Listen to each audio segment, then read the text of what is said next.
At Hampton Law, our primary goal is to provide non-traditional yet effective solutions and redefine the approach to client legal concerns. As your trusted legal advisor, we believe in sophisticated, personalized services that eliminate the confusion and complexity sometimes associated with legal matters. Our high standard for client care and concern, coupled with our extensive legal knowledge and skills, make Hampton Law a resource focused on the protection of the client's interest and overall goals. We value our clients and truly enjoy working with them. Visit thamptonlaw.com to conveniently schedule an appointment online. Tamika Hampton Esquire, 1631 Rock Springs Road, Suite 336, Apopka, Florida, 407-494-1471. thamptonlaw.com. Let's face it, shopping for insurance can be time consuming. That's why when it comes to your auto, home, and life insurance needs, make things simple and trust the experts at Allstate. They will help you get the coverage that fits your needs while helping you bundle your life, home, and auto policies. Bundling saves you money, sure, but it also saves you time, so you can enjoy the things that matter most even more. Contact me, Tammy Haynes, your local agent, for a free personalized insurance quote. Allstate, are you in good hands? It was a monumental game for A&M and Tampa. It was a monumental game. Somebody had to lose, and thank God it was them this time. We knew it was going to be a battle. Look at Jake Gaither's record.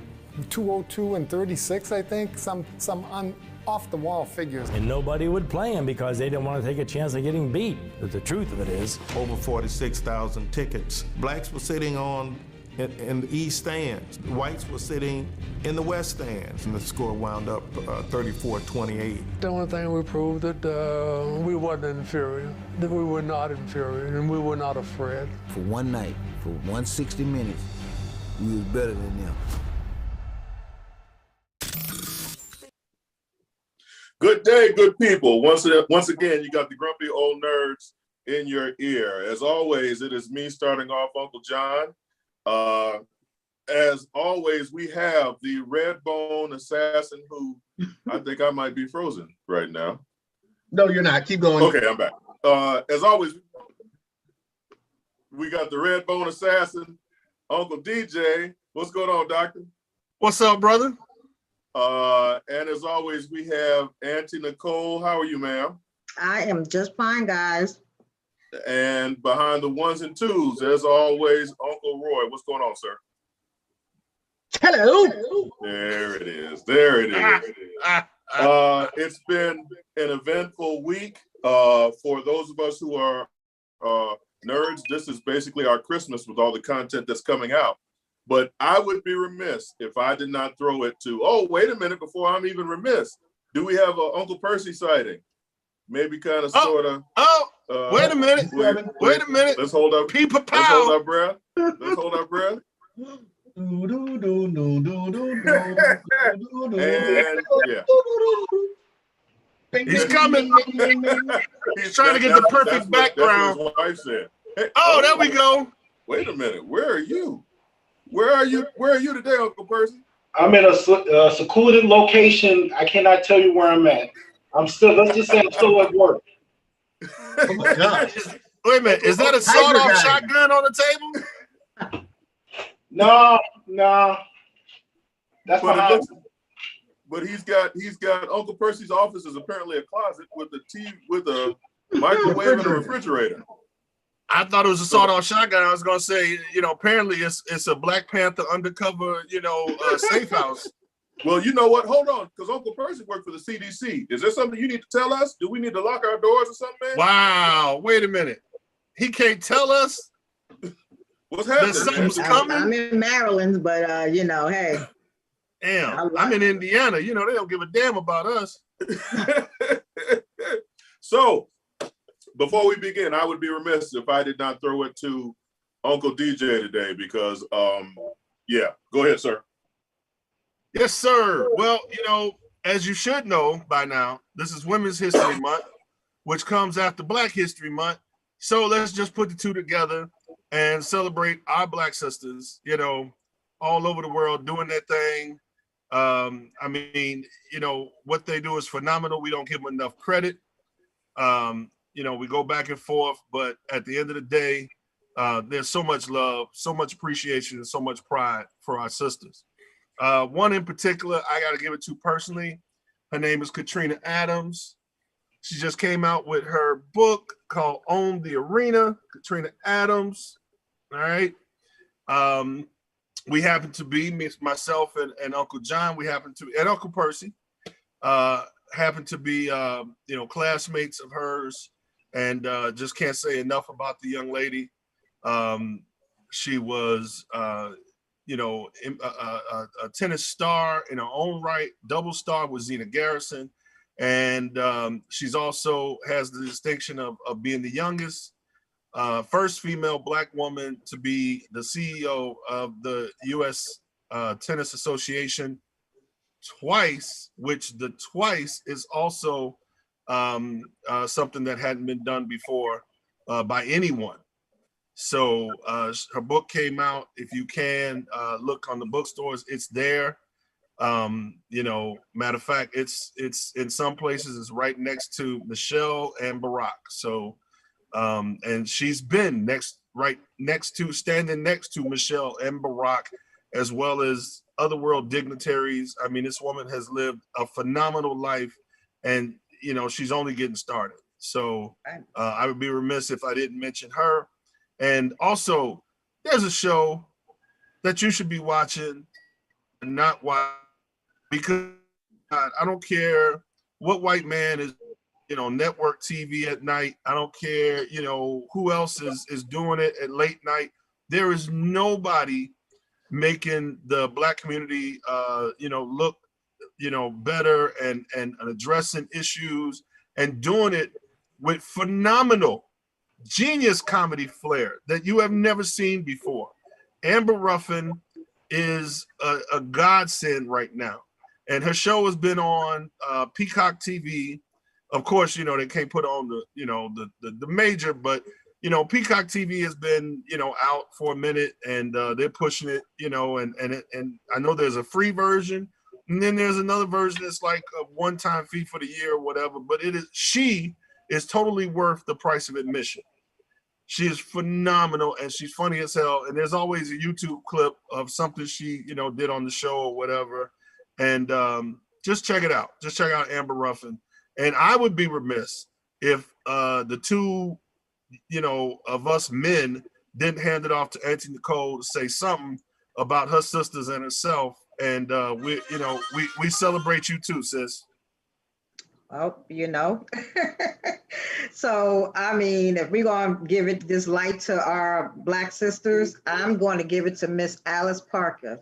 Did you know that Miss Parker created the furnace design that keeps your house warm?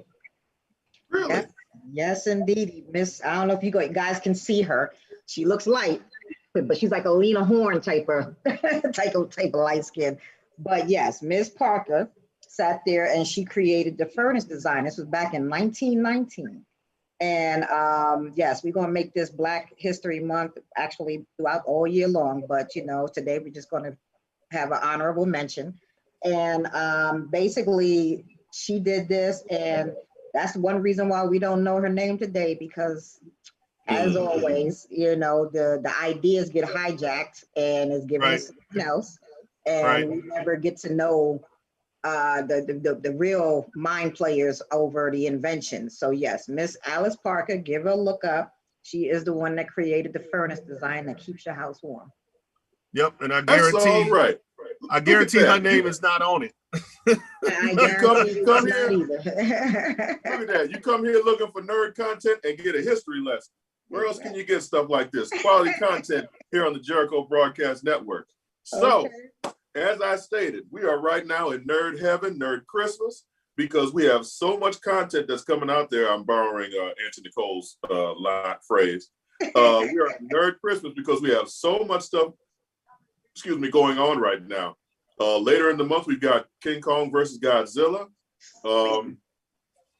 Just a plethora of nonsensical candy for the brain. Yeah. But we would all be remiss if we did not first talk. There are two specific things. I'm a go ahead and start with the most obvious. Zack Snyder's Justice League. A 4-hour, 4.2 minutes. I fell asleep. Did you really? Again, Okay. this is the grumpy old nerds, but I fell asleep halfway through and had the next day had to go back and finish it. So what are our, you see Roy ramping up. Roy ready to go. Roy set up like this. Hey, go ahead, So Roy. we're gonna let Nicole go first. We're gonna let Nicole go first. I'm not gonna jump into my stuff first. I'm not. Oh my gosh. Well, come on, Nicole, what you got? I actually liked it. I did. As a matter of fact, it took 2 days for me to watch it because I did half in one day and half in the other, and so on.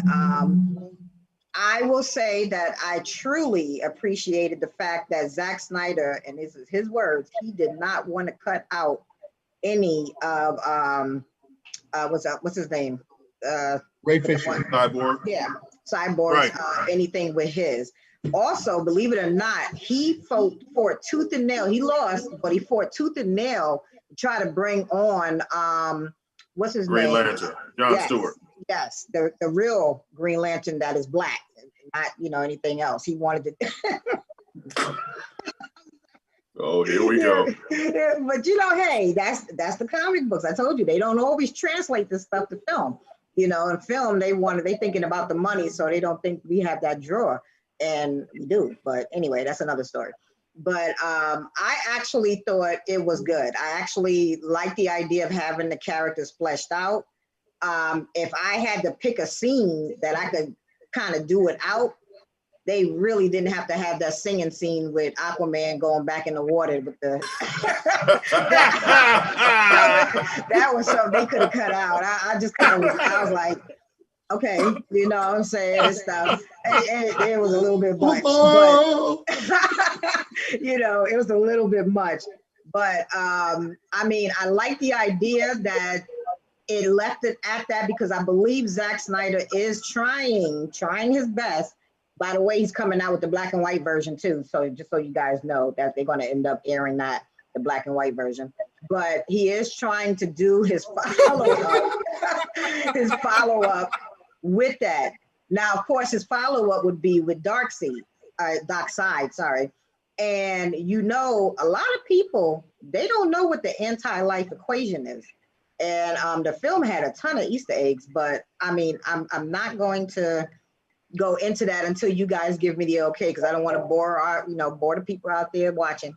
But there is a mathematical equation in which Darkseid can sit there and take over people. That is why you see the nightmare when they have the nightmare cuts and so on like that. Right.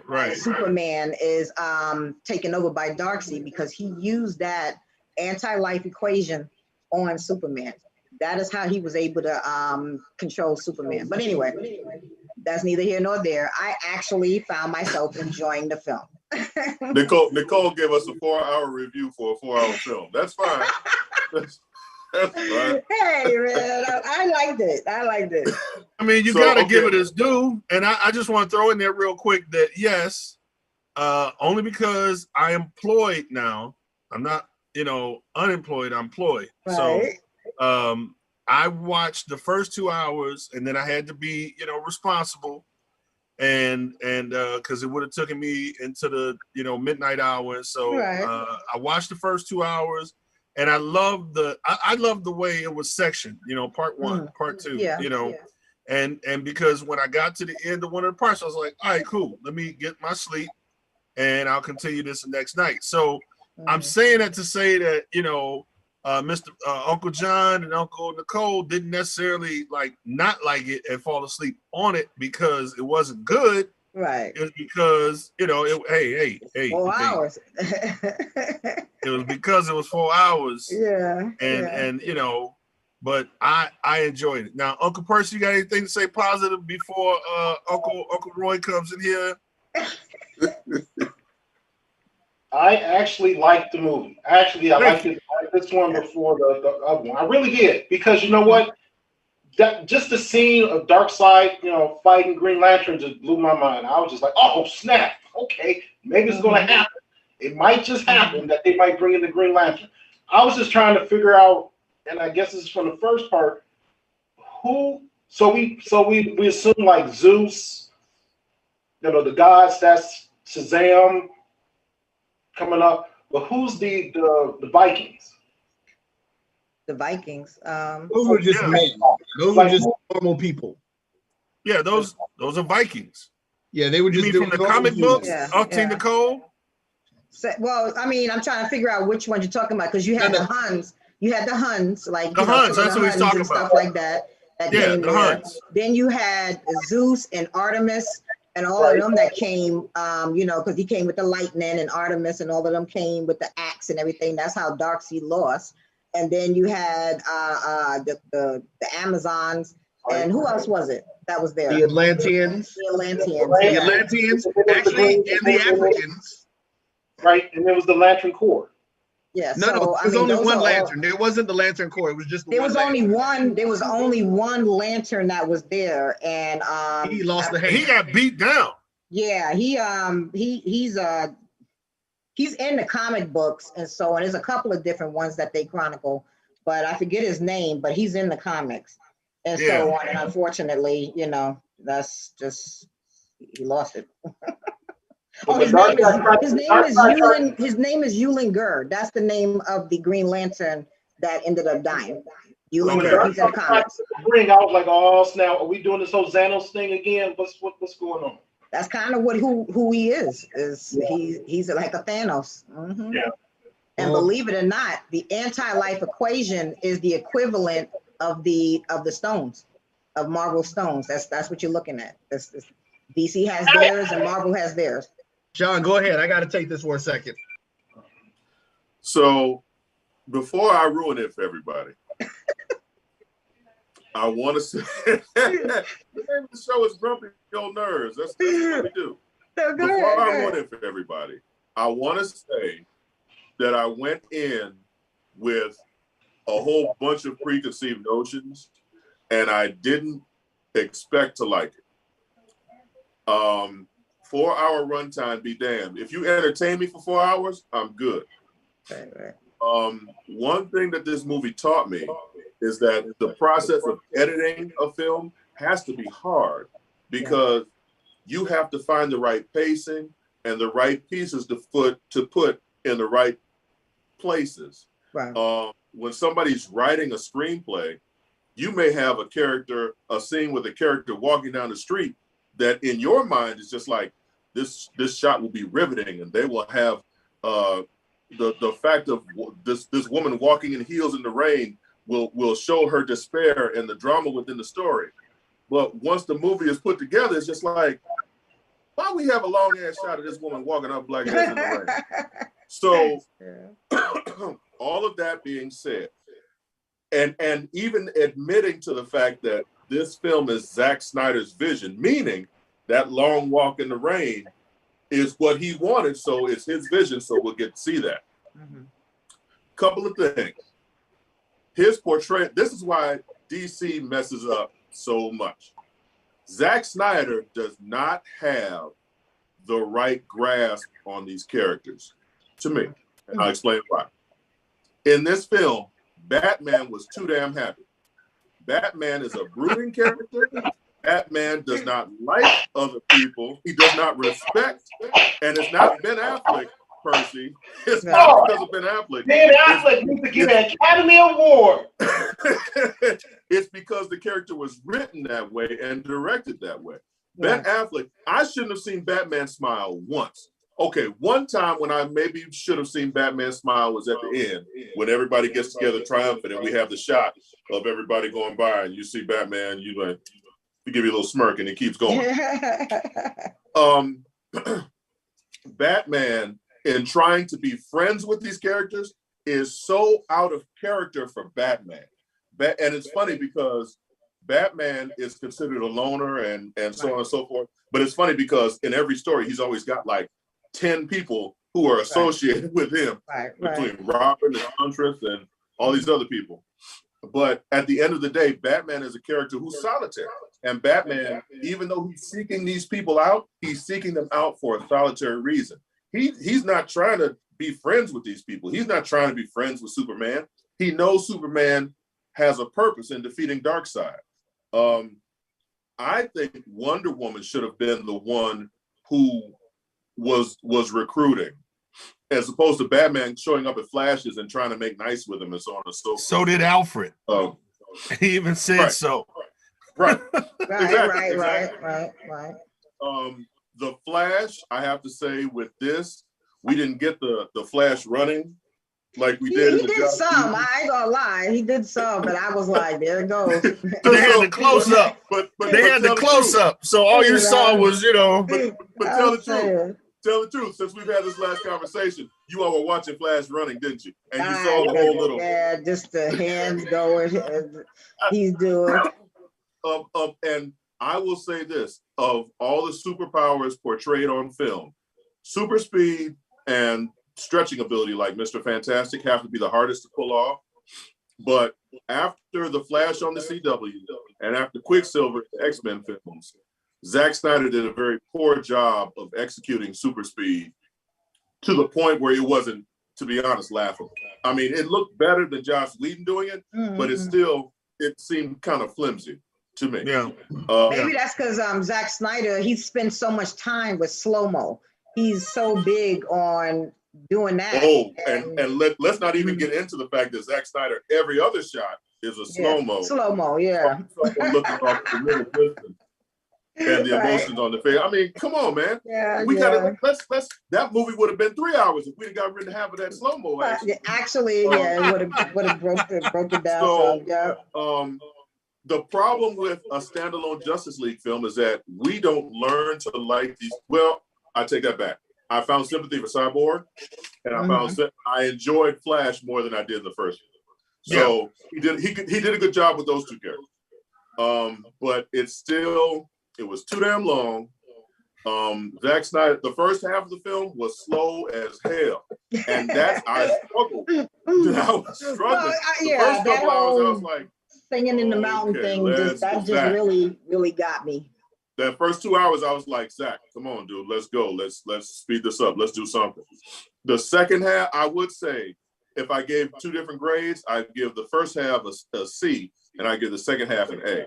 But what I also have an issue with is, and this is not just, it is DC, because Marvel does a better job, except for some characters. When a character has a specific power, all of a sudden, with these people who are writing these characters who don't know about these specific powers, they give them the power to do every damn thing. Yeah. Aquaman, and he wasn't self-propelled in flight, but why are you tossing Aquaman around in the air when he's an underwater warrior? Like, what is that? And then he surfs a guy into a building from hundreds of feet in the air and jumps out. And he's like, aha! What are you doing? Stop it. And in particular with these groups, now, Joss Whedon is an ass, but what he did well with the Avengers is when they were group shots of them fighting, and this is strictly a comic book nerd thing. He had the characters working with each other. The opening scene of Avengers Age of Ultron, the battle that Captain America and Thor are having, where Cap will sling his shield and Thor will hit the shield. The vibration. I like when they incorporate two or more characters using their powers together to accomplish a goal. That is creative writing to me. To just have somebody just hit somebody, that's not creative. That's not, that doesn't show me that you have a grip on the character. I can write a scene where you just hit somebody upside the head and they fall down, but to have Cap use his shield and toss it to Natasha, and she uses it, and then Natasha tosses it to him and hits a couple of Ultron clones, and Cap catches it and does this and that. That to me is someone who has a grasp. And Joss with Avengers had a grasp. He was an ass with this one. So I could go on. Well, I mean, I will say one thing, because when they showed finally, when Superman arrived, where Steppenwolf was, at, and they was all finally getting ready. This was just before they killed him and everything. Right. When he was beating Steppenwolf, he was giving him kicking his butt. I get it. You know what I'm saying? He just kept punching them. But there was nothing else. That scene there, it did seem a little empty because it was just him punching him. That's all he was doing, just punching them. There was no other events. There was nothing else. No teamwork. Yeah, there was nothing. He just, because at that point, Cyborg was trying to get the mother boxes from blending or whatever and so on. And I mean, they failed, but that's all you kept seeing Superman doing was just punching them while he was down. No. Nicole, let me say this one thing and I want to hear Roy's opinion. There are those who would say this is the first Justice League film. This is the first time that the heroes have worked together. So they really don't know each other's fighting styles. They can't work together. Okay, fine, I'll give you that. But even in the first Avengers film, you had Cap and Thor working together with the hammer and the shield, working together against the Chitauri to a point where it seemed organic, to the point where it didn't seem, it blended together. Even with Cap and as an example, when Black Widow was gonna try and hijack one of those flying things that the Chitauri were flying, Cap was like, "Come on, I'll give you a lift." She ran to him, jumped on his shield, and he tossed her in the air. I mean, simple stuff like that, where the heroes are working together, combining powers. So, I'm done. Go ahead, Roy. I'm excited to hear this. So I actually did enjoy it. I'm not going to say I didn't enjoy it.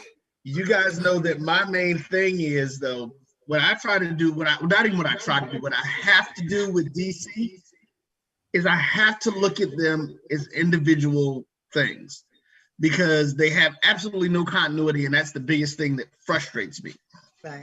So Rod and I did a talk with somebody last night, and it was crazy because, like I said, I did enjoy it. There were some things that could have been left out.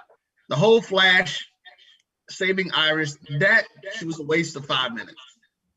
There was absolutely no point, no purpose, no nothing for any of that scene. It had no bearing on any in the show. It was a complete waste of time. Except for the fact that she was fine as hell. Okay, keep going. Okay. And so the next thing that I had a problem with, I actually did have a problem with, I thought he should have kept Steppenwolf as the primary villain. They did not need to change Steppenwolf in the early fight scene to Darkseid. It should have stayed Steppenwolf. Because remember, in the first movie, Steppenwolf was the one for the old gods and everybody fought. Right. Because again, we brought the comparison. We know that Thanos is a direct ripoff of Darkseid. Darkseid, the first thing about it, Superman is like literally the only being who can beat him down, who's ever had any real issues with as far as even battling. So for them to be able to do that kind of threw it off a little bit. But the biggest thing that kind of screwed me up was that they didn't boom tube in. They flew away, remember? They flew there and then they flew away on their little ships. So you mean to tell me for 5,000 years, your ass couldn't come back to the place? You forgot where you got your ass? That's weird. That's exactly what they did. He forgot where Earth, it was Earth that got his behind kid. Yeah, he just like completely forgot about Earth. Like, that's exactly what happened. So, but to me, that's the biggest part about they should have kept Steppenwolf as the big bad. And Darkseid should have just been exactly what he was at the end of it, standing in a boom tube thing, waiting to come through. But my whole thought was they should have used the Justice League War storyline, period. If they would have just used that storyline for whoever it was, I think it would have been a whole lot better. But I was, as you said, John, I was entertained for 4 hours. I definitely like it much better. I definitely like it much better than I did the first one. Because like I said, the first one didn't do anything for Cyborg. It didn't, to me, it just left a bunch of different pieces left to it. But that was the main thing for me, is that Steppenwolf should have stayed the main villain. Like they beat Steppenwolf up. I like that. I like the fact that they made him better until he got to Superman, and then Superman just whooped his ass. You know, it wasn't anything left about that, you know, which I still think that may have been a little bit, that was a little bit too easy for even for Superman 2. But I did enjoy it. But yeah, those were the issues with me, man. They just, those plot holes, that plot hole was the one that just really irritated me. But I did like the character development. I did like the way that they engage some of the stuff. Now, I will say the same thing about Batman that you said. I hadn't thought about that, but that is true. Again, like I said, that's why I said they should have used the Justice League War storyline. That was the ideal situation for these people coming together who are not, you know, because like I said, that was the thing. Avengers, the original Avengers, you know, we got to know all. Here's the difference. We had to get to know all of those people for the Avengers. Why? Because they were secondary characters for Marvel. They weren't the X-Men. They weren't the Fantastic Four. So these were like who they were left with. These were the characters nobody wanted to buy from them. So you had to build it up. We know who Superman is. We know who Batman is. We know who Wonder Woman is. You know, we know who the Flash is. You know these people. So just creating the event that would have been the cause for them needing to come together would have been enough. And that event was sitting around, like I did. And the other thing I didn't like was how they did the Cyborg. The one thing I didn't like about Cyborg was the way that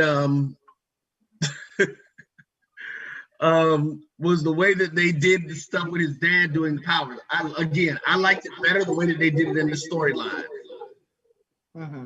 Can I say something that really kind of bugged me a little bit? Now we know that like Ryan Child, who was the right-hand man to Cyborg's dad, he's going to be the Atom, right? And so we already got that idea, but a lot of people won't know. Wait, say that again. Ryan Child, the Asian dude that was working Ryan with Cyborg's dad. Choi, sorry. Choi. Yeah. He was he's gonna be Atom. The Atom went that's what they were signifying when he became like the lead scientific person. Right. You're in charge. Nanotechnology. Right. And so on. But to me, Martian Manhunter, that was such a wasted, to me, that was a wasted use of his character because it made no sense. You had, he giving Lois Lane a pep talk, because we all know that that's the reason why Superman goes bonkers, you know, when he loses it and so on like that, because in that alternate reality, she dies and she's pregnant. You know what I'm saying? When you go into the comics and so on like that. But the very ending, when he's talking to Batman and he's telling Batman, you know, I'm here basically, and you know, this fight isn't over and stuff. I'm actually sitting there asking myself, even as much as I like this movie, I'm like, where was your behind when they was fighting Steppenwolf and all of this stuff? Where was you back in Russia? They was just there. Why you couldn't help them out while they was there and so on like that? It just kind of seemed like, so you just stuck around. Now we all recognize that he's General Shore or whatever like that, you know, the general that came and everything. But I'm just thinking to myself, like, you just brought him in to give a pep talk to Lois and just to tell Batman, hey man, I'm here. You know what I'm saying? Just, you know, next, get ready. You know what I'm saying? Darkseid coming back. So, you know, I'm here if you need me. You know what I'm saying? Type of thing. I'm like, there was nothing to his character. So if you ask me, it did more probably to confuse people as to like, who is this guy? Because a lot of people don't know if he's a good or bad guy. A lot of people, you know what I'm saying? Because that's the whole point in these movies, is to try to make them so layman's terms that a lot of people who don't follow the comics will understand who these characters are. So you just go and you introduce this character. And I know he wanted to bring in, what's his name, the Green Lantern. He couldn't have it and so on. But I mean, was this just the alternate choice, or could you have not left him out till the next movie? You know what I'm saying? Because it just really seemed empty. Like there was no buildup to who he is. There was no explanation, because really he's the cheerleader for the Justice League. He's the one in the comics that wants to get everybody together and form this whole thing and so on. So it just kind of was like you left him flat, you know what I'm saying? And it just, they wasted his character. You know, if that was 5 minutes they wanted to save, then that would have been it until the next, if they do another Justice League movie. It really was an empty scene. I think Zach is trying to get I think what he did with this reshoot and with putting all the stuff out, he wanted to force DC's hand to try to get more stuff. So he put as much crap as he could into it that needs now explaining. But and DJ, help me out with this. Part of the problem why Marvel has done as well as they have, and why DC always sees like they're playing catch up. Marvel has perfected the movies as prologue to other movies, where it's essentially Marvel has perfected putting a comic book on screen, where after every film there should be a giant to be continued on the screen. Yes, and absolutely. And Marvel has drawn us in.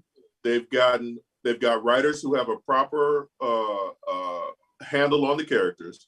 They've got actors who embody those characters to the point where we're not arguing about whether Robert Downey Jr. should be Iron Man like we're arguing about Ben Affleck being Batman. You've got films where they take their time and develop characters, unlike DC, where you've got a Shazam film where you introduce the entire Shazam family. I'm sorry, we just got to know the one damn character. Now why are you introducing us to 7 other people who have the same damn power? It's like DC is saying, oh my God, damn it, Marvel did something else right. Let's do that in our next film. Okay, well, damn it, Marvel did something else right. We got to mark that check too. So, I mean, it seems like that, right? Yeah, it does. I mean, I really agree with you as far as, and I think it, like you said, Zack Snyder wanted to do one thing, and there's the people behind the scenes, executives with the power of the purse. It's just like, well, no, we're not going to give you this, but we'll give you that, and like you said, editing has a lot to do with it, because they could have handled. I think Mario loved the fact that they even put Martian Manhunter in there in the first place, but it seems that they could have did a better job of having him as a teaser as opposed to just like up jump in the middle. You think she's talking to the mama, and then all of a sudden it's like, oh, that wasn't the mama, that's some dude. Who is this dude? And then one thing I love is the fact that it turned into Harry J. Lennox, who is from Chicago. I know the brother. I'm happy for him to get a check. But the way they inserted him was just kind of like, oh, okay, I guess we'll find out more about this later. Hopefully, that type of deal. As far as the Ben Affleck thing, I just want to say one thing as far as, Ben Affleck.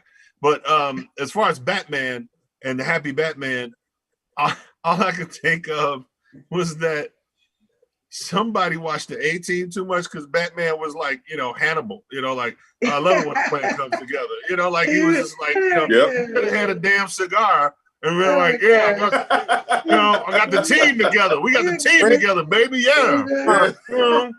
One thing I'll say I appreciated with this one was you literally saw. Now I appreciate the fact that Zack Snyder went a little thug. Like you actually seen people getting their heads taken off, heads exploding on the walls when they got knocked out. You know what I'm saying? Things like that. And even Wonder Woman threw that guy against the wall. He was done. You knew he was done because his head exploded. You know what I'm saying? I appreciated how he did her cuts though. Because I tell you now, Joss Whedon just hypersexualized Wonder Woman. Like all the scenes, you look at a lot of scenes that he did with Wonder Woman. You see in her butt cheeks, you see it right up underneath her dress. You see, you know what I'm saying, all of that kind of stuff. That was wrong. But what I liked about the way Zack Snyder did was like that scene when they were in the bank or whatever that is that she was in. I thought the fights, like her, blocking the book, that was just so impressive. That to me was an excellent. She had the best fight scene in the whole movie. That whole scene when she was in the bank, and then when I wanted to bring that up, Nicole, because I talk a lot about the fact that I don't think Zack Snyder has a proper grip on the characters. That showed that he knew what to do with Wonder Woman, because that was a perfect display. I don't think we've even seen, even in her films, I don't think we've seen, like the first one we saw, but this showed the best of her ability with the bracelets to block bullets and block, you know what I'm saying? I mean, the whole banging the bracelets together to cause concussive wave, whatever. I don't know what the hell that is, but her using the her mom bracelets. wasn't too bad either. The what? The scene with the mother. Her mom's over in Thema. Oh yeah, with Wonder Woman's mother. I mean, the fight scene where they was trying to move their boxes, when they was doing the boxes and stuff, that was pretty decent. That wasn't bad. That was good. Yeah, but they was trying to pass it forward. You know, trying to get it phenomenal. That was great. That was great. I mean, even though it for them was a losing battle, I mean, just the heart, you know, and I even loved the part, you know, when the thing was cracking open, and it was like, hey, you know, what's up with us? No fear. Damn it. You know, what do we say to fear? We have no fear. Yeah, we have no fear. Fuck you, fear. It kind of reminded me of Black Panther. Yes. Yeah. I mean, okay, which actually brings up another point. Everything that DC does, and I don't know if it's intentional or not, but everything that DC does seems to remind you of something that Marvel did better. But that's what the comics. The comics did the same thing. They always stole from each other. Right. The comics did the very same thing. So no matter what, we shouldn't expect originality from DC. We just gonna get rehashes of what Marvel did. No, I can't say that. Try and be the ugly stepsister. I mean, we do get the, you know, that's original. That running, that, you know, that was some original shit. Put it this way: you do not get a word like Hadouken from any other comic series. Hadouken. You know what a Hadouken is? That is what Zeus did when he pulled the surges in his hands. It was sitting. I thought we were talking about Mortal Kombat. No, but I'm just saying this. To me, the reason why I like DC, why DC will still be original overall, is the fact that their storyline is like way more darker. It's just way more like, you know, personal and so on. It's everyone there, like Marvel. They do everything is the group buddy system type of thing. You know what I'm saying? For the most part. I think I will admit Wanda's storyline is probably one of the more darker Marvel series when you read her storylines, because they killing dogs and doing all kinds of stuff. But that was Howard the Duck. Howard the Duck. I mean, I'm talking about the darkest, the darkest was Howard the Duck. Oh my gosh, Howard the Duck. Yes, he was at dinner with Loki. But but no, DC, just their thing is so much more personal. It's like to me a lot more emotion behind everything. You know, everything is like, you know, more thuggish, if there's a way to put it that way, for the comic book series. You know what I'm saying? And that's kind of like why I like DC's comics, because they're not really doing the lollipops and gumdrops type of thing. Now, I mean, think about it. They sat there, Zack Snyder, they had an R rating because they dropped 3 F-bombs throughout the whole movie. You know what I'm saying? And so they had to turn around. That was part of the reason for the R rating. Let me say this though. There's dark as part of the move the story along, and then there's dark just to be fucking dark. And I think that DC, like when they would drop the fuck bomb, or multiple characters said shit, or Batman said, "I will fucking kill you" in the nightmare scene, which we have to discuss. That scene. It just seemed like they just threw it in there just for the hell of it, just to say, you know, woo, look at DC. Their characters say fuck. You know what I'm saying? It's like it didn't seem organic to me. Wait. So wait a minute. You guys think that the R rating was because of the language and not what Nicole said, with people's head exploding against the wall? It was between the two. It was between the two. Because I mean, think about it. You could take the family to go see Marvel, you know what I'm saying? But you know, you really want to see people with their heads getting chopped off and blood explosions on a wall and cursing. I mean, this is why they had to make it an R rating. Okay. I So having said that, the last scene of the film where they're in the nightmare reality where Darkseid is taking over, Superman's a bad guy. What the hell was Joker talking about? Can someone explain that to me? He was much about anything that he said because it was so inconsequential. It was just like, I'm sorry, what does he say? What is this? What is this? Like, is this Terminator, part whatever, they out the desert and shit, like I'm expecting, the Terminators to come, that's what they're gonna fight next or whatever. I was confused about that a bit too. It was weird. Really threw me off. Other than I think what he was more or less talking about, because I'm trying to understand, is it the joke? Who killed Lois Lane? Was it the Joker that killed Lois Lane? I guess that's. See, there was so much said that was supposed to whet our appetite for another film originally, that it was just like, okay, well, what happened to Aquaman? Why is Mira so mad about Aquaman? Well, why does Cyborg have a cannon on top of his shoulder? Well, why is Flash wearing all this armor? Well, why is Batman wearing a trench coat? Probably nothing. And why is Jared Leto still playing the Joker? Okay, so I'm about to talk about you like I talk about Percy. I don't think he would do a bad Joker. I think that he's written incorrectly, and I think he's directed incorrectly. Because Jared Leto is a badass actor, but he is.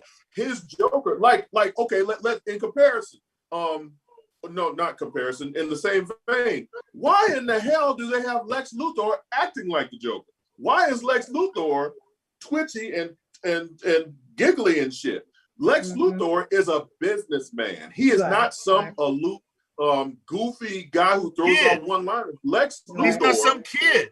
He's exactly. Luthor is a grown-ass man with a bald-ass head, and he will look you in your eye and say, "You're wrong, and I'm about to have my mercenaries kill your ass." It's not. He's really. And then I'm about to have a nice steak and a Chianti, and maybe eat your liver or whatever. Again, we're going back to Zack Snyder does not have a grasp of these characters and that was the main problem. I don't even have a problem in Batman versus Superman: Dawn of Justice, which should have been called World's Finest, by the way. If you're a comic book head, you know why. I'm not even tripping on the fact that that Batman didn't kill Superman because Superman said save Martha, and both their mamas are named Martha, and that's ridiculous. Right. Yeah. I'm mad that that number one, Jesse Eisenberg is playing Lex Luthor. That's number one. And number two, why in the hell is he acting like some circus barker? He is Lex Luthor. He needs to be more serious. Right. He wears ties. He is a businessman, and he conducts himself as such. He just also happens to be one of the most intelligent people in the world, one of the most rich people in the world, and evil as fuck. So don't have him giggling around like a little kid.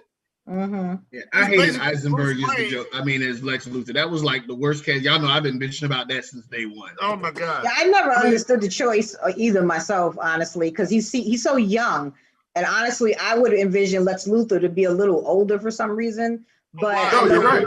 You know what I'm saying? It's just like honestly and truly, if he wasn't already older than dirt already, homeboy from Silence of the Lambs would have been, what I'm saying, better choice to play Lex Luthor. But I mean, I never thought of him being so young. So when they said that they casted him, several movies ago, I was like, okay. The guy who plays Lex Luthor on the Justice League Unlimited series, who is the voice of Lex Luthor, I think he would have been a better choice and acting as Lex Luthor. I can't remember his name right now. His last name is Clancy, if I'm not mistaken.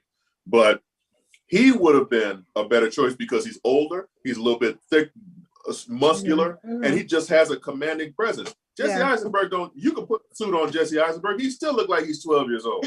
So I mean, that look like he need his ass whooped too. He absolutely needs his ass whooped. That was casting. That was miscast.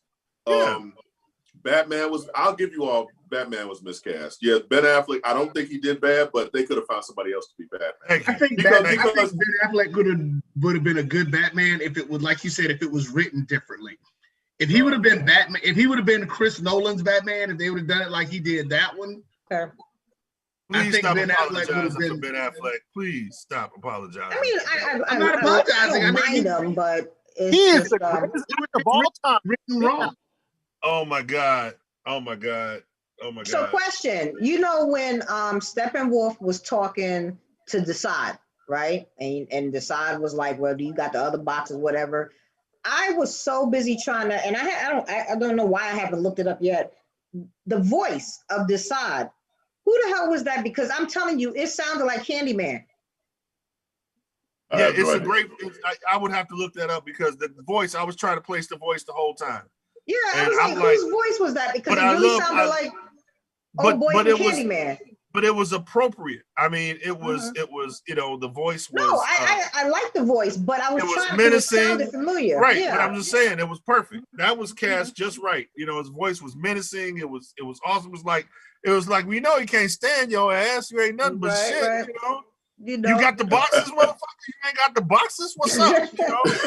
Let me ask you all this. Now we're doing rewound in time now, right? So now that we got Flash rewind in time, is this going to be? I'm trying to think because I'm hearing two different things. Like this was it. This was the thing. They reached the pinnacle of having Zack Snyder do this thing, and that was that. But I'm like, did they leave it on a the way they did it at the end? Just to leave it like that, or are they actually going to do another movie? No, DC wants any more with Zack Snyder. Well, Warner Brothers has said Percy wants to play Lex Luthor. Well, here's the thing: the money that they poured into Justice League originally, and for it to be a failure, and then for them to put more money into it and get the kind of reception it still got.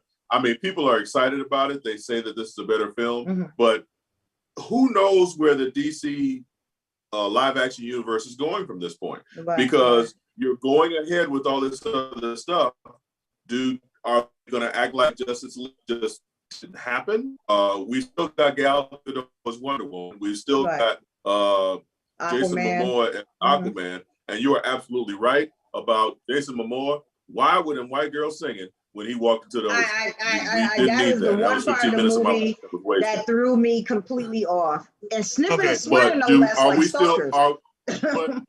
But then the question becomes: is Henry Cavill still Superman? Because I know that they were for a time talking about replacing him. Are we still having Ben Affleck? We know isn't Batman anymore. But then the Robert Pattinson Batman is he? This is like some alternate version, alternate universe. I have issues with that from where we are with the Flash film that they're doing, which is going to be based off of Flashpoint. Now they're talking about having multiple Batman. Okay, so what? Really? It's a DC is just a mess right now. Like a hodgepodge. Yeah, it's like they. Yeah. Where do we even go from here? But there was another point that I wanted to make, and my old ass just forgot. But so I think before we go down that rabbit hole. Yeah, right. Well, I think we enjoyed it to the point where it was okay. We didn't feel it was a waste of time, but it was too damn long. And Zack Snyder. Oh, this is what I wanted to bring up. One of Zack Snyder's plot lines going forward. So you all realize that Lois Lane was pregnant during this whole film. No, not really. Yes. Yeah.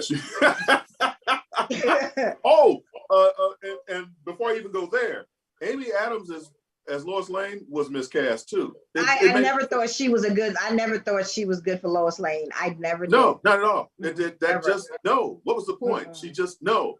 So in the scene where she's laying in the bed, another one of these long ass scenes that we didn't need, she was laying in the bed. Yeah. When she reached in her dresser drawer to grab something, there was the pregnancy test. Yeah. Right. One thing Zack Snyder wanted to do was bring along the storyline in the next film that while Superman was dead, Bruce Wayne became romantically involved with Lois Lane. And he wanted her to be pregnant by Bruce Wayne. This is one of the things that Wow. made Superman snap. Right. I'm looking directly at the camera. Right. Because So, the whole idea, was the fact that that would dissolve the whole idea with Darkseid, because Darkseid that would dissolve all of Justice League, because I'm sorry, yeah. you knocked up my woman. We The can't thing even. is that she's roll. supposed to I'm be sorry. pregnant from Superman, and she dies, and that is what's supposed to be able to. That was like the grief part in which this Darkseid was able to get Superman and start controlling him through the anti-equation thing. And she was supposed to die, and that is why that nightmare scene, it showed up in the other Batman and Superman movie and this one. That the whole point was, and that's why they kept saying Lois is the key. Lois is the key, because she is the key of keeping Superman from losing his mind. And you're absolutely right. But one of the other aspects that Zack Snyder wanted to explore was that Bruce Wayne stuck in. He that would mess up the whole plot. That would mess up his whole ending. Made him and got Lois pregnant, and Superman and Batman was Lois's baby's daddy, which is stupid. That would mess up the whole reason for having a nightmare sequence. And Nicole, I understand what you're saying, but that goes against everything that the characters of Lois Lane, Clark Kent, and Superman are. Yeah. Bruce Wayne would not try. He had more chemistry with Wonder Woman. Now, him getting with Wonder Woman, that's something that would be more along the character line. Wayne McDuffie. Him trying to dig in Lois Lane is stupid as fuck. That to me, once I heard that that's where Zack Snyder wanted to go, I don't want Zack Snyder anywhere near my comic book characters ever again, because he's gonna put some stupid shit in it and just have the whole thing spiral out of control. Right. Hey, real quick before we jump out into the Falcon Winter Soldier stuff, I want to comment on something that Mario said, because I absolutely agree with him. The best Luthor that we have seen, the best Lex Luthor that I've seen through anything that is Superman related was Smallville with Michael Rosenbaum. Wait a minute, including Gene Hackman? I haven't seen that. Huh? Including Gene. Oh, dude, including Gene. Michael Rosenbaum as Lex Luthor on Smallville was like amazing. I really wish that's who they should have cast as Lex Luthor. Okay, like, I haven't seen it. Oh my God, yeah. And Rosenbaum, his character development across the board for that Smallville was amazing. Okay, all right. Well, let me just say real quick that I'm pretty sure I know why Amy Adams is in it, and it's only because of that Boston bullshit. You know, Ben Affleck being from the Boston area, making all the Boston movies, and Amy Adams is in every fucking Boston, related ass movie, that comes along. So I'm sure Ben Affleck was like, yeah, let me get my girl Amy Adams in here. Oh my gosh. Yeah, but okay, never chose her. So to your point, I think for me, the best Lex Luthor, because I wasn't a fan of the Smallville series, the guy who was the voice actor for Lex Luthor on the DC animated series shows was Clancy Brown. That's his name. Clancy Brown. And I think, like Kevin Conroy embodies Batman, I think Clancy Brown. Isn't that the white-haired dude that played the guard? That's my dude. Yeah, hell yeah. Yeah. They would have shaved him down. See what I'm saying? My God. Yes, sir. I think that he embodies Lex Luthor and who he is as a villain, as a person. Villain. He doesn't get his due. And the first time I ever saw him was in a Chicago movie with Sean Penn called Bad Boys. Yeah, he played one of the guys in there, bullying Sean Penn. But man, Clancy Brown has come a long way. And he was Hellboy too. No, just stop right now. No, he was. Oh, you didn't like Hellboy? Is he the? I didn't care for Hellboy. He was not Hellboy. Yes, he was. I feel so bad for you right now. This is your show. Ron Perlman was Hellboy, but there's a new one now. No, you're right. You're right. Okay. You're right. I went off in that rabbit hole. I'm all the way. Yeah. All right, I'm taking over this show. And before we go down that rabbit hole, we are going to discuss Falcon and the Winter Soldier. Okay. Oh my gosh. The first 15 minutes of that show was better than the entire 9-episode run of WandaVision. Yes. I dare anybody to tell me I'm wrong. You're right. Uncle Percy. I disagree. I don't care what Percy said. We're looking up his nose anyway. It doesn't matter. I disagree. You want to know why? Go ahead. Yeah, man. That's kind of the point of the show. Because okay, just like Justice League, the first part of Justice League was just like WandaVision, and the second half was just like Winter Soldier. Because basically, Winter Soldier could be its own goddamn movie, and they know it could be its own movie. It's just the first 15 minutes, of course, it was action, because that's all we kept saying. Like, we waiting for the action, waiting for the action. What did Marvel do? Okay, we're gonna give you some action. So the first 15 minutes, what happens? It's all action. We're like, ooh, wow, boom, boom, boom, boom, boom. And then it starts slowing down in the middle, because now you're doing like, well, I gotta save this boat. Character building, yeah. I gotta walk around to everybody, I'm sorry, because I killed one of your family members, So it's the same. It's the same thing. The exact same thing. They just flipped it. What? They flipped it. Wow. They gave you the action up front, and then he slowed everything down. Okay, so DJ, you just talked about me. Talk about him. Talk about him. Uncle Percy. I mean, it's the first episode, brother. You get the action. Flipped it. All they did with WandaVision, all they did with this show is flipped it. They gave you the action up front, and then they slowed everything down. Okay. Come on, DJ. I mean, it's Uncle Percy, man. He don't say that often, so I don't want to, I don't want the man to excuse. I don't want him to go back in his shell. Oh, see, he went back in his shell. See what you did? See what you did, John? No. Damn it. No. Oh my he's God. wrong. He's all the way wrong. No, I'm sorry. Okay, first of all, Falcon and the Winter Soldier was supposed to come before WandaVision, but because of COVID, they had to postpone until after. So that first 15 minutes was already there. It didn't matter what anybody said about WandaVision. That's number one. Number two, yes, there was some character building, but the fact was we had to know who these characters are post. I like character building. I do too. We have to know who these characters are post Endgame.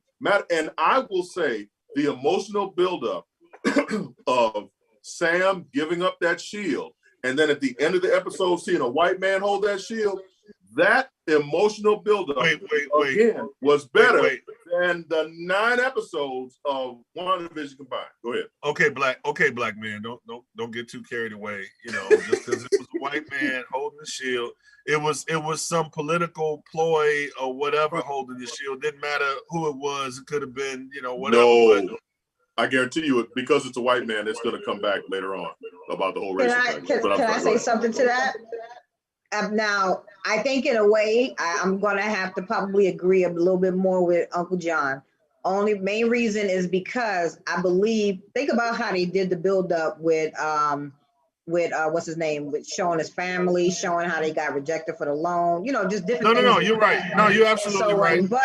But also, I believe if I'm reading my stuff correctly, this is where they're gonna bring in possibly Isaiah Bradley. Remember, they had the Super Soldier program, and the Super Soldier program worked for Cap, but then they treated the black troops, kind of like the Tuskegee experiment, is how theirs went down. Okay. And so on like that. So Isaiah Bradley is one of those soldiers that it actually worked on, but you don't hear about him much or so on like that. And I believe he's going to be part of this series. Now, he's not going to be holding a shield or anything, but I think in a way that's kind of like to give you, they're going to bring in a little bit of that kind of element. You better preach, Auntie Nicole. Bring in that element of, showing you the difference of how, just like how he said, what did what's his name say about the, the more you know, or whatever it is, the less you get, or something like that. it's basically going to show you that. And I believe they already picked out the actor who may be playing Isaiah Bradley too. You know what? I would be remiss if I didn't apologize, because you're right. I just wanted to, you know me, I gotta do my thing. But you're right. Isaiah Bradley is his grandson, actually. No, the way that they edited it and the way that they showed him, like, you know, here we go again. You know, they put this, you know, white man. You're right. They put this white man up here as the face of Captain America, and knowing everybody behind the scenes, knowing who Cap gave the shield to. But you're right. You're absolutely right. And that's right. the thing, because I think that's why you saw him kind of look. Because remember when his sister called him out, and you know, to come out like, hey, look at this, you know what I'm saying? And they looking at this dude, you know, I mean, they kind of. You're absolutely right. Me, it was kind of like, you know, come on and bring the shield in. Let's put it up for display. Blah blah blah. And now, all of a sudden, everybody, the government changes their tune. We need something that people can get behind. And so, and wait a minute, wasn't it the same? Wait a minute, you know what? You're right, because wasn't it the same dude that actually walked up to Falcon and said, "You did the right thing"? Absolutely, and put it in the casing. He flat out lied to him. He flat out. And thank you, Auntie Nicole, because if I say it, I'm just wrong. But if you say it, it's okay. But that's kind of true. That's kind of true. I know, that's what I'm saying. It took, one of the things that I've read about the series is that, because this also happened in the comics, is that a lot of it will be racially motivated as to why the government won't embrace Sam as the new Captain America. Because, you know, they can't have a black man like that, even though Sam is nowhere close to being like the angry, the stereotypical angry black man, even though he goes, and before I even go there, the Avengers are broke. Sam broke. He done saved the universe, and he can't even get a loan from a bank. What the hell is that? That's what I'm saying. Yeah. Well, not even a loan from a bank. How the hell isn't the Stark Foundation or whatever? That's what the bank asked them. He said, "Didn't Stark? You don't have anything from the Stark Foundation." He was naming everything that had to do with the Avengers in regards to like his money. You know what I'm saying? And he just blip, because of the blip, everything was screwed up. So they had to change the rules.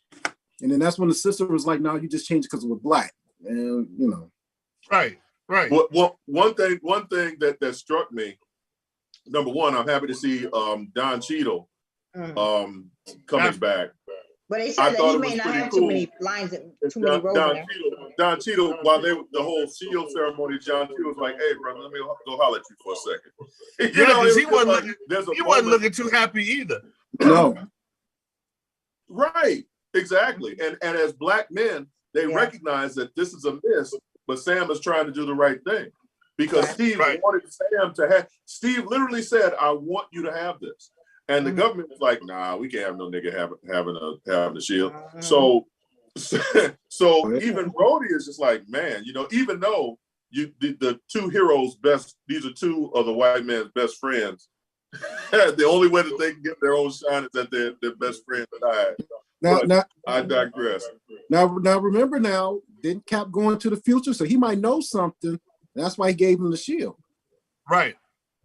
Going to the future. When he took the ring, when he took the stones back, he put everything back. He's the one who put everything back. Right. That was the past, wasn't it? Yeah. Well, God damn it! You know what?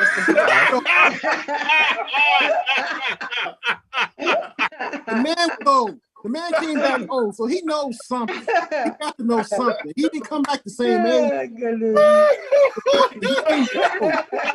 So he knows something. That's why he gave him the shield. Oh shit! Oh my God! Oh man! It's like the whole thing with the hammer with Thor. It's the same thing. Oh man! But that's the part that that made me think about that whole thing. I'm thinking along the lines of Isaiah Bradley, and I hope they introduce that storyline like that, because Isaiah Bradley had a son, and then he even had a grandson, and I believe that they both ended up getting some of that, that came through the blood and everything, those powers. But it was only a few soldiers that worked on. So, and like I said, their experimentation wasn't as pretty as Cap's. Their experimentation was more barbaric, you know what I'm saying, and stuff, and the way they treated them and such. So I'm thinking that is why we're looking at, you know what I'm saying, and people gonna get upset because just like, remember when we was talking about Lovecraft Country, people was upset because they was upset about hearing about, you know, the whole Black plight and struggles and stuff like that. They didn't want to hear none of that and such. They just wanted to watch a show, sci-fi, blah, blah, blah, but without all of the undercurrent and so on. And I think if the Falcon and the Winter Soldier goes that route, they may actually end up losing a couple people because this is only supposed to be one season, right? Just a couple of episodes and then that's it, right? Well, the Marvel TV series, they're saying they're being very coy about it. They're saying, you know, some may be miniseries and only last one season. Some may come back. You know, I would be surprised if we get a second season of WandaVision, just because that didn't turn out as. I'm not as emotionally invested in that. Right, so right. that's why I say it could probably They come said back. it wasn't. But, they said it was only supposed to be one season. With this one episode of Falcon and Winter Soldier, you've already got me hooked. Between and we haven't even talked about WandaVision too. Look, they had me hooked. Let me tell you something first, and tell me if I'm wrong. And I know DJ's not going to agree with me, so that's fine. But the whole thing with WandaVision was we were looking forward to seeing what was going to happen next, as opposed to really just enjoying what was happening in front of us. Right, you know what I'm saying? Right. It's like, man, that first episode of WandaVision, everybody was like, okay, so it was done. A lot of people. She's basically created this whole world, and the government is on the outside trying to look in. Okay, fine. But where's Mephisto showing up? You know what I'm saying? Everything WandaVision was right. Yeah, I bet you that's Doctor Strange. Yeah. Oh, who's that character standing in the background? Who's that character? I bet you. Oh my goodness. Where's the Quicksilver from the X-Men film? So when is he going to reveal himself to be from the X-Men film? Multiverse is here. Yeah. But everything about WandaVision was, well, you know. You don't think this is going to in this series? That something's gonna pop up. We all gonna be like, oh snap! Why is he in here? Or why this particular character is showing up all of a sudden now? But it again, correct me if I'm wrong. But with Falcon and the Winter Soldier, with that episode, I felt more satisfied. It's like WandaVision is cotton candy, and Falcon and the Winter Soldier is a steak and a potato. It's like I ate that WandaVision stuff. And I was like, okay, when's the next portion coming? With Falcon and the Winter Soldier, I ate it, I enjoyed it. Of course, I would like another one, but at least with that one episode, I'm like, oh, okay, this is cool. I'm really feeling this episode. I'm not necessarily wondering when some superstar cameo will show up. I'm really satisfied with this one episode. You went from super action, you went from some great action scenes to some emotional bombshells with these characters. I mean, we haven't even talked about Bucky yet, and the fact that my man is sleeping on the floor and having dreams of the people that he was killing when he was still under Russian control. And his character at some point is going to start flirting with Sam's sister, which I can't wait to see that too. But I mean, he did say the best time he had was at Wakanda. He's told that to the therapist. The time he had was Wakanda. He was at peace at Wakanda. Yeah. Once you go Black Panther. All right. So let me just say to just give it back to Percy as far as, you know, the difference between WandaVision and this. First of all, you know, we know that Wanda and what Scarlet, you know, the Scarlet Witch or whatever. I mean, she is part of the universe. She's part of the Avengers, but I mean, she's like the, you know, on the totem pole, she's low down. But Falcon and Winter Soldier, I mean, those storylines are, you know, within Captain America's, you know, Captain America the Winter Soldier, Captain America, you know, the Black Panther. I mean, Winter Soldier has been there, Falcon has been there. These are core elements to the Avengers. You know, they've been there. They've been through the Civil War. They've been through all of these things. So I think that we should probably be more, you know, we should feel better about this series because they are more core to the Avengers. And I think that Marvel, as a, even money-wise and as they're, you know, taking care of their core, they're going to treat this so much, you know, better and do more with it than WandaVision. I think WandaVision was just kind of like, okay, we need something to fill the COVID crisis, you know, to put something out there, you know, people at home, we need to put something out there. And they threw something out there. They threw us a bone, you know. But I really think that Falcon and Winter Soldier are more what we're looking for. Right. You know, I really do. Right. Especially since it's hour instead of half an hour. I like he said, this is steak. You know, that was parsley.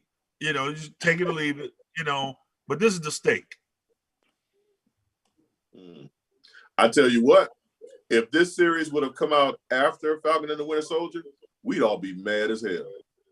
Right. You mean like WandaVision coming out WandaVision, second? right, right. We'd be like, what's this bullshit? Disney, I'm telling you, it's just like releasing Black Widow. It's like releasing Black. They've been holding off to release Black Widow. Now all of a sudden in July they're going to release it because now, quote, everybody can go back to the movie theaters and stuff because they're trying to generate money. But it's also you can pay $35 to watch it on Disney Plus, which is some bullshit too. I mean, they charging people on Disney for it because like they did with the live action Mulan. Yeah, I didn't watch that. Disney, okay. Disney basically is saying, okay, we understand y'all can't go to the movie theaters for COVID. We still gonna get our money. Because I think their conclusion, Black Widow is going to be Wonder Woman 94. It's going to be line. Wow. I think this is going to be the Marvel bomb. I think this is going to be the Marvel bomb that everybody was waiting for. I think this think so. You have absolutely no faith in Black Widow as a character. None. He has none. No, I love Black Widow, but I'm just saying this movie is not going to make it. This shit is no. I think I'm about to say, how you gonna go back from, you know, it's gonna be the Marvel bomb to no. I think it's it's a bomb. It's gonna be, you know, boom. No, I love the character, but the origin story, I think it's gonna bomb. It's gonna bomb like Wonder Woman 94. This is gonna be Marvel's bomb. Apparently, why they keep holding on releasing? They could have put it on Disney Plus or like anything else. And say pay $35, and I guarantee people will pay $35 the first time around. But you bring out some other bullshit, they're gonna be like, "Oh hell no! I ain't $5. I'll wait till it gets on the Fire Stick and watch it for free." Well, you know what? The only reason I think Disney would even consider putting it out on Disney Plus is because with Mulan and this other one that they've had, Raya or something, yeah, whatever it's called. They're charging premium price for that, and it's actually made money. So I agree with that.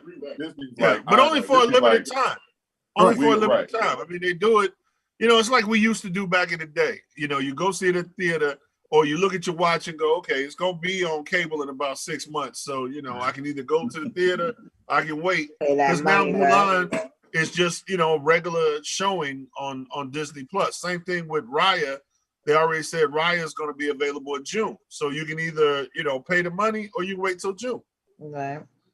So let me ask you this, Percy. So did you like Falcon and the Winter Soldier? Oh, no, I loved it. That's what I'm saying. It could have been a movie. They could have made that into a movie. The way the storyline was going, I'm like, this could have been actually a movie. I would have watched that before I watched WandaVision. Yeah. Right, but the beautiful thing about it is that's just the first episode. But you can expand that 1 hour. I sat there and watched it twice and kept saying, okay, they can actually make this to a movie. They can expand what's really going on between the two of them. They're going to. And they're going to do it over like 8 episodes. Because you know what it reminds me of the Furious 5 series, when you all of a sudden now you got Hobbs and what's his name? That kind of stuff. Like a spinoff. It's like it's a spinoff of the Avengers, and now you got these two characters acting like Hobbs and what they call it. What? We're gonna have okay, instead of having one 2-hour movie, we're going to have at least 8 episodes. We're gonna have like 4 movies. But they can spin. No, what I'm saying is they can spin it off like they can have like 3 or 4 different movies with these 2 characters. Just looking at the first episode, you can expand it. That's all I'm saying. You know what? Cool. I mean, okay, wait a minute, John. Wait a minute. You wanted me to go. I went. I'm saying, instead of watching the 2-hour movie, watch the 1 hour, a half of the movie. We're gonna see the other half Friday, and then we're gonna see another half of another movie, and then we're gonna see another half, and hopefully, if it's as exciting and if it's as good as the first episode, I'm looking forward to 3 more movies, 3 and a half more movies. DJ, nothing you said was wrong. But you all made me giggle for 15 minutes, and I appreciate that. Thank you so much. Yeah, Percy was not. Here he is. Percy wasn't gonna let that go, and you couldn't understand what the hell you was trying. I'm sorry. So what do you guys think about the Flag Smashers? I think that's a great concept for a villainous group. But they look like some of them got superpowers or something. And I like he kicked the shit out that dude. First of all, I like the fact that Falcon acknowledges that all these supervillain groups have really bad names. Yeah. Cap ain't on the moon. Yeah, LAF, laugh. I'm supposed to be speaking North called laugh. But I like that they're bringing some black into it. They got it's got some color to it. It's got some flavor. Yeah. Right, exactly. And also the guy Ramirez, is that his name? I like him. Actually in the comics, he becomes the Falcon.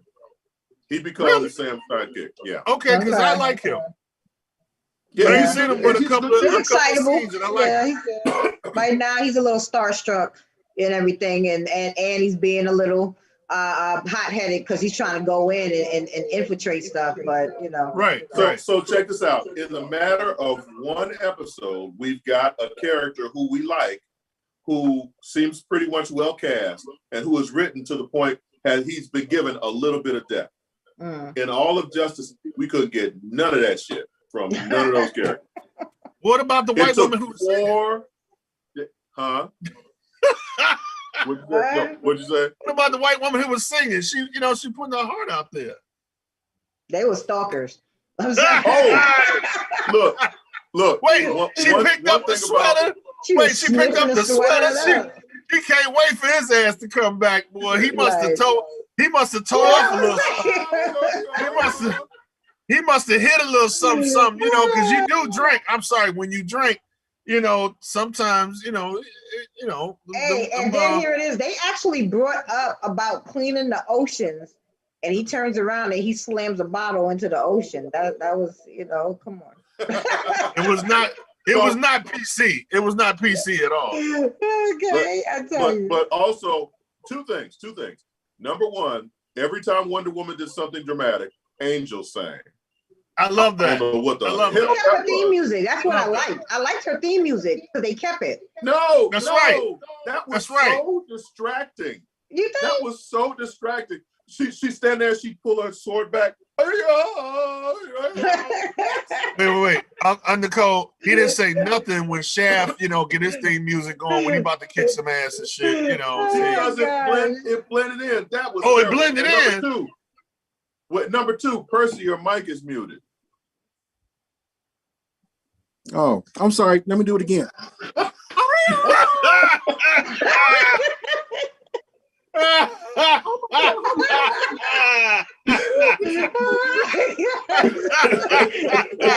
what it was. I couldn't understand that scene. He just got like a 10-person choir, you know, singing this Oh song. my God. And stuff. And she picking up his sweater, and it had to smell like fish. Oh, yeah, You know I what I'm remember saying? him. The sweater had to Wow. It probably smelled worse than fish because, you know, oh my gosh, that dude don't give a made damn no about, sense. you know, a shower or nothing, you know. It made no sense. But you know, they had a lot of Easter eggs in there though. That's something I did like. You know, because you got to see some stuff that chronicled the comics and so on. They're kind of doing the same thing like Marvel. You know what I'm saying? Where you get to see the Easter eggs throughout things, stuff that's named a certain thing and so on like that. And I thought that was kind of cool though. He even did one where, remember when Batman came and he first met Flash, and he got in the car with Flash and they drove off and they went off on the side of the highway? Well, there was a big billboard there. And the billboard was basically a billboard to bring attention to suicide prevention, you know, and so on like that. And it was for the the AFSP.org, which I thought was something, because clearly this close to his heart because of his situation and so on like that. And the truck that was when Flash was saving, what's her name? The Iris. Yeah. And so on, the truck was actually... truck stated Gardner Fox Farms is the name on the truck, and that is actually the Flash writer from the comics, believe it or not, the guy who, who did that. But what about the burger he dropped? Was that from anywhere? Burger? No, I'm sorry. I'm just, you know. I'm like, what are you talking about? He's being an ass. That's what he's doing right now. Nicole be getting deep into it, you know. So it's like, yeah, you know, the burger comics, man. On the rapper, I'm a grumpy the rapper old on nerd. the you know, the burger he dropped that he was eating on the wrapper, it said, you know, such and such, and that was the restaurant that, you know, Superman took Lois to for the first time on their date. You know. Can we pay homage to Granny Goodness though? They had, she ain't say nothing, but Granny Goodness was in there next to That was Darkseid. pretty cool. Okay, and I was like, sitting there. I wish he would have had next to what? That would have been cool to have a little something saying for her, because you know she's like, we're gonna. What'd you say? Who's Granny Goodness? Granny Goodness is the trainer. She trains Darkseid's offspring and all of those things like that. And that's she was next to him when they was showing that scene with all his minions and stuff like that. Right, she didn't have a speaking part. Right. Speaking part. But yeah, she ain't no joke in the comics though. She you know be whooping you in the shade for sure. Yeah, because I was like, Granny Goodness. Who this woman? Yeah, you know, because she was standing there. She was there and stuff. But I did appreciate. So I would have liked to have seen her blown up bigger in terms of her character in in another film, but we ain't getting again. Zack Snyder don't touch none of my superhero movies anymore. Well, you know, he's coming out with the black and white version, right? He's coming out with the black and white version. Well, even the woman who did the first Wonder Woman has been, you know, given all the accolades, but she did Wonder Woman 84, didn't she? Linda Carter. She did. Linda Carter. She was just a cameo though. No, Patty Jenkins. No. Oh, Patty Jenkins, the director. That's what I'm saying. Yeah, she did. Yeah, she didn't do the first one though. She didn't do the first one. She did not do the first one. Yes, she did. Patty Jenkins didn't. She did the first Wonder Woman. Yeah. I was asking. Oh Lord, Percy is beginning to spread. Wow. He's looking it up. I was asking if she did the second one because I was going to give her the benefit that you know maybe she should do the next, you know, Justice League, you know, movie. But if she did 84, she got some. Well, see, here's what happened with that, and this is why I will again contest that DC doesn't know what they're. You know, DC will go after a name and not really get the right person for the project. Right. Patty Jenkins wrote and directed The Woman, but DC had a lot more hand in the film.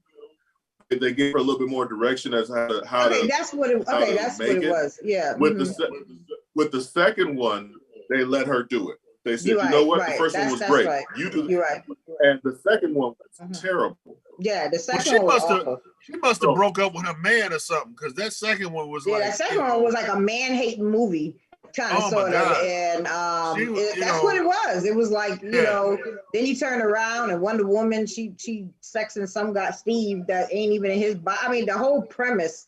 Then you got people wishing for stuff. It's like, okay, so what if I wish for a new liver, or wish for, you know, all these things? Now I gotta return it back to the store. You know what I'm saying? Yeah, the second movie was like Patty was, you know, like, you ever seen a comedian that's funny as hell, then you see him go through a divorce or some shit on stage, and it's like, he dying the dog's death. Oh my God, it's terrible. It's terrible. It's bad, but yeah, they hopefully she doesn't, because Wonder Woman, I think they're going to have another one coming out, and I'm like, please don't let her touch it, or at least don't let her, because that's why she didn't have control of the first one. With the next one. She all right, well, she didn't have full control of the first one. All right, okay. So anything in conclusion we want to say before we wrap this up? Oh, Flash. Remember, he said he's fluent in Gorilla Sign Language. Remember Gorilla Grodd? That was a nod to Gorilla Grodd. Yep. Yes, to Gorilla Grodd in the comics. Sorry, okay. I like my comics, guys. I am fascinated by that. Thank you for including that. Percy, you got anything left in the tank? Ben Affleck is the greatest actor of all time. In fact, oh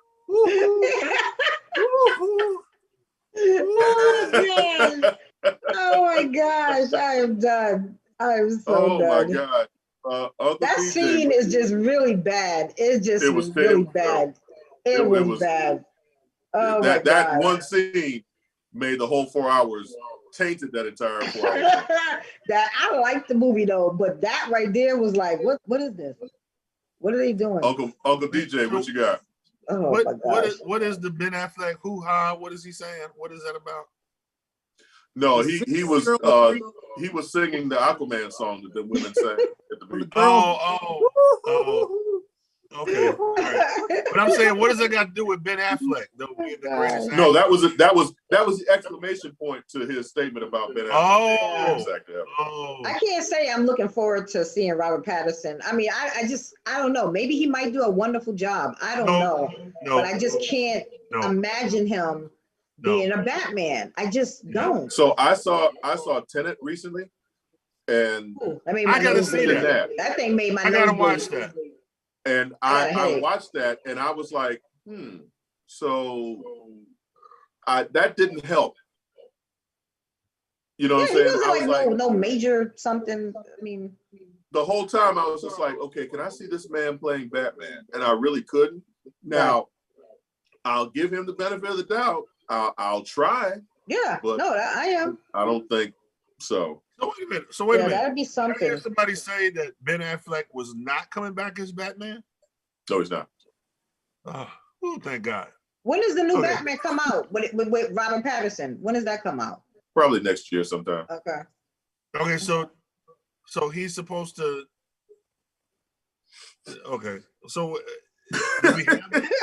do we have have we heard anything about a new Justice League or anything coming? No. That's well, see, here's the thing. It's like you don't know which direction DC is going because they have so many different characters off doing their own different things. Like the film The Joker, that's off in its own separate universe. Right. Robert Pattinson's Batman. Excuse me. Robert Pattinson's Batman is supposed to be different. A different universe than what we got with Justice League, which is in the same universe with Gal Gadot's Wonder Woman and Jason Momoa's Aquaman. But will Henry Cavill continue to be Superman? And if so, will that be a part of the Justice League universe, or will that be off in its own offshoot universe of its own too? Man, Henry Cavill is my Superman. I like him. I really do. I do too. I think he's a good Superman. I like him. I do like him. They should try to retain him so that there's some continuity. I mean, they're losing Batman. Ray Fisher probably. Oh yeah, Zack Snyder. They say confirms there is no sequel for Justice League. When they trying to make James Bond? What? For a hot second. What he was trying to make him the next James Bond to replace what's his name? Well, the guy It's supposed to be a woman. That was supposed to be the new James Bond, a black woman. Right. And that and when is that coming out? No. She is not the next James Bond. She is the next 007. Oh, well, excuse me. There you go. Yes. She carries was that the voice of God? Yes, they are. The voice of God just came. And yes, they are. Actually talked about it recently again that Henry Cavill has been offered the position as James Bond. They are trying to do some negotiation about him becoming the next James Bond, though. Henry Cavill. Who you saying? Who Henry? No, because he's going to be in Mission Impossible. I mean, that would stop him from being the next James Bond. No, darling, they killed him in Mission Impossible. He died. No, he's coming back. He's coming. He's got a role. That was the reason why they CGI'd his lip. Because he had to keep his beard. Oh, right. So he may have what, but his character had a helicopter fall on him. He half his face. But he's coming back. He's coming back for the next Mission Impossible. He's been filming that. That was the whole reason why it was such a big issue.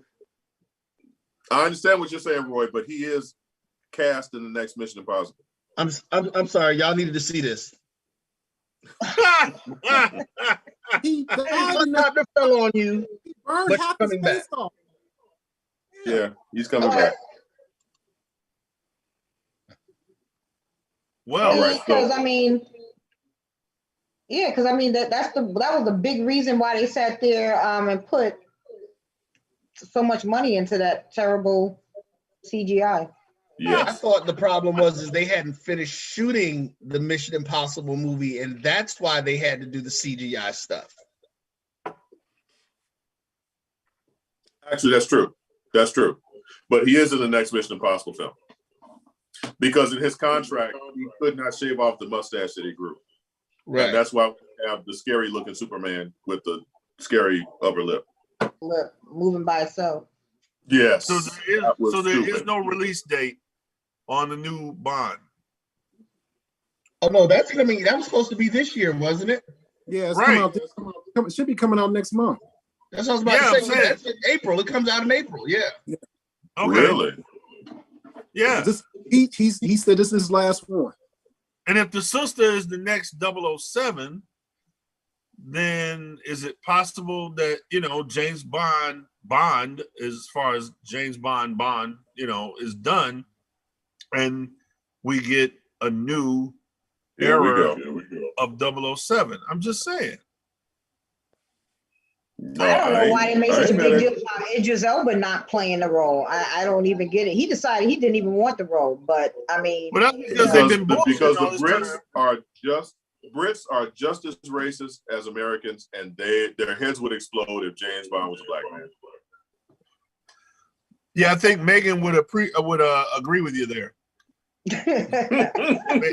Megan and Harry. Before we go any further down these rabbit holes, I'm waiting for Percy to interrupt me. Oh, you got to wait till you start getting started. I know. So if you've been rocking with us from the beginning, we love you and appreciate you. We thank you for joining us again. If you're new to the program, we hope you enjoyed yourself, and we look forward to bringing you this tomfoolery every week. Really, I got through. Oh, and George Clinton of the P-Funk All-Stars gave me this T-shirt himself personally. Thank you very much. Oh, wow. Nice. I'm about to be a grandma. Oh, congratulations. Right now? Yeah. How can you do that without having the Look at kids? you. I have a daughter. She's 27. Oh, come on now. Yes. She's 27 and in Florida. I'm going to be down here next month. Thank you. Congratulations. Good for you. Good for you. So that's Auntie Nicole. I hope you got your shot. Got what? I got Your my shot. first shot. Yeah, that put me under, damn near killed me. So we won't, I don't know about the second Speaking of which, Uncle Percy, what give us something about the shot. Y'all gonna die. Oh, damn. Okay. Well, wow. If y'all keep acting like you're doing down there in Florida, yeah, we just this call it quits. Totally ridiculous. Drink them if you got them, says Right. Uncle Percy. Who's that? Okay. Uncle Roy, anything coming up on the network? Nah, we'll talk about it next week. Well, that was ominous. Okay. Damn, between well, I don't know will there be next week because Uncle Percy said we all gonna die. Uncle DJ, anything coming up? Read the book. Aside from DJCollins.com. And please, if you are so inclined, On the Arena by Katrina Adams, a powerful book by a powerful woman. Please check it out. I guess that's it. That's all for Uncle DJ, Auntie Nicole, Uncle Percy, and Uncle Roy. This is Uncle John. Hope you enjoyed yourself. Good night, peace, and blessings. We'll see you next week.